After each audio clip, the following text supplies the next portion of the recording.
যেখানে সেখানে ছোট বড় গর্ত, কোথাও কোথাও জমেছে কাদা। দেখে হয়তো কেউ কল্পনাই করবে না একাধিক গ্রামের বাসিন্দাদের চলাচলের মূল সড়ক এটি।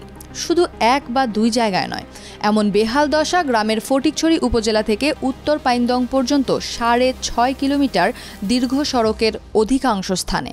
যানবাহন চলাচল দূরে থাক, মানুষের হাঁটা চলাও বেশ দুরূহ এখানে। স্থানীয়রা জানান, পার্শ্ববর্তী ধুরংখাল থেকে অবৈধভাবে বালু উত্তোলন এবং ফসলি জমির মাটির উপরিভাগ কেটে বিক্রি করেন এক শ্রেণীর অসাধু ব্যবসায়ীরা। তাদের এসব বালু ও মাটি পরিবহনে ব্যবহৃত ভারী যানবাহনের কারণেই ক্ষতি হচ্ছে সড়কের। ডেলিভারি রোগী নীতি মতন মারা যান, আর যে এত তাড়াতাড়ি রাস্তাও এখানে ঠিক করে দেওয়ান সাহায্য, আর কিছু না। বালু নিলে তোরা ঠাঙ্গা দিয়ে রাস্তা মেরামত করি না, ইয়ানলে আর আমায় খাই। আশেপাশের এলাকার মানুষ বিভিন্ন সময়ে অসুস্থ হয়ে পড়ে। হঠাৎ অসুস্থ হয়ে পড়লে এই রাস্তা দিয়ে যাওয়ার আগে রোগী রাস্তায় মারা যায়। এই রাস্তাটার আমরা খুব দ্রুত সংস্কার চাই।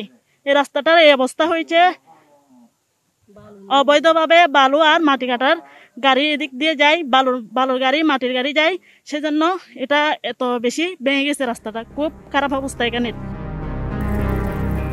এমন বেহাল দশার তথ্য স্থানীয় প্রশাসনকে জানানো হলেও নেওয়া হয়নি কোনো সংস্কার প্রকল্প, কিংবা অবৈধ ব্যবসায় জড়িতদের বিরুদ্ধেও কোনো পদক্ষেপ গ্রহণ করেনি প্রশাসন।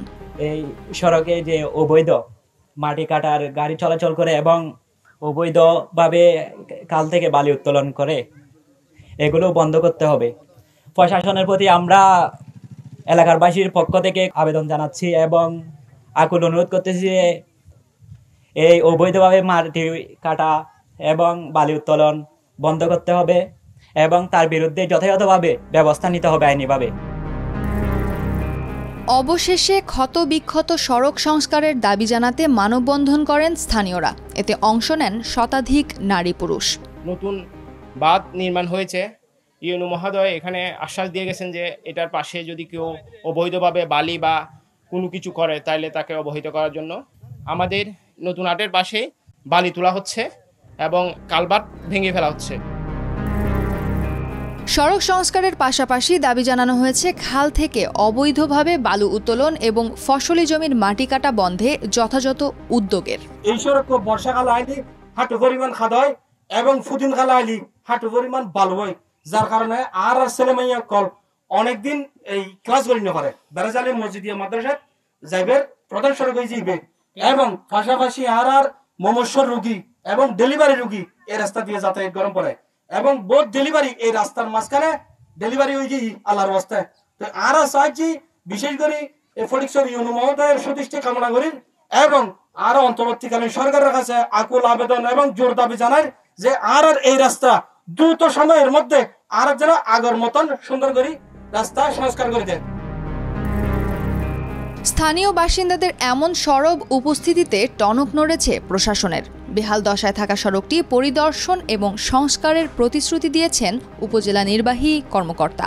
আমি একটু ভিজিট করব, ভিজিট করে যদি সংস্কারের সম্ভাবনা থাকে, যদি এটা বড় সংস্কার বা বড় কাজ থাকে, সেক্ষেত্রে আমি এলজিইডিকে এনগেজ করব, তাদের কোনো একটা প্রকল্পের মাধ্যমে এটি করা যায় কিনা। আর যদি ছোটোখাটো সংস্কার হয়, আমরা আমাদের উপজেলা প্রকল্প বাস্তবায়ন কর্মকর্তার কার্যালয়, সেখানের মাধ্যমে আমরা এনগেজ করব এটাকে। আর যদি আরও অন্যভাবে করা যায় অন্য সংস্কার, সেক্ষেত্রে উপজেলার আমাদের যে নিজস্ব উন্নয়ন তহবিল আছে, সেই উন্নয়ন তহবিল দিয়েও কাজ করাতে পারে।